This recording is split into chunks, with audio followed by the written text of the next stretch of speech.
ഞങ്ങളെ എല്ലാവരെയും സംബന്ധിച്ചിടത്തോളം ഞങ്ങളുടെ ആത്മീയ രാഷ്ട്രീയ ഗുരുനാഥനാണ് AK ആന്റണി സാർ. കേരള വിദ്യാർത്ഥി യൂണിയൻ എന്ന പ്രസ്ഥാനത്തിലേക്ക് കടന്നു വന്നപ്പോൾ ഏറ്റവും കൂടുതൽ മനസ്സിൽ പതിഞ്ഞ മുദ്രാവാക്യം, ഏറ്റവും കൂടുതൽ സിന്ദാബാദ് വിളിച്ചത് ആന്റണി സാറിനാണ്.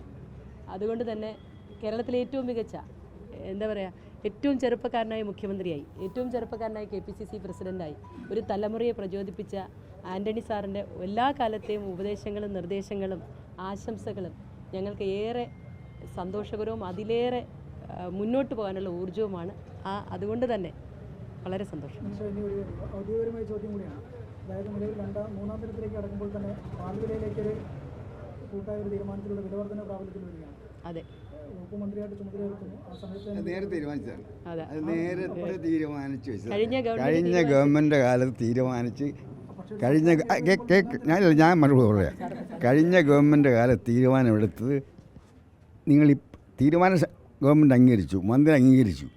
പക്ഷേ ഭരണം മാറിയിട്ട് അനൗൺസ് ചെയ്യുമെന്ന് പറഞ്ഞതാണ്. അന്നേ തീരുമാനിച്ചൊരു കാര്യത്തിൻ്റെ ഉത്തരവാദിത്വം പുതിയ മന്ത്രിയോട് ചോദിച്ചാൽ പറ്റുമോ? അത് പഴയ മന്ത്രിയോട് ചോദിക്കും. അത് പഴയ മന്ത്രിയോട്.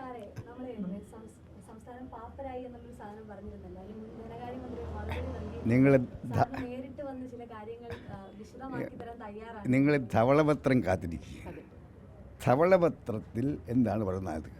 ധവളപത്രത്തിൽ അത് പഠിക്കുന്നത് ഏറ്റവും നിഷ്പക്ഷപരായ ഇന്ത്യയുടെ ക്യാബിനറ്റ് സെക്രട്ടറി ആയിരുന്ന ചന്ദ്രശേഖരൻ, കേരളത്തിലെ ധനകാര്യ സെക്രട്ടറി ആയിരുന്ന ചന്ദ്രശേഖരൻ,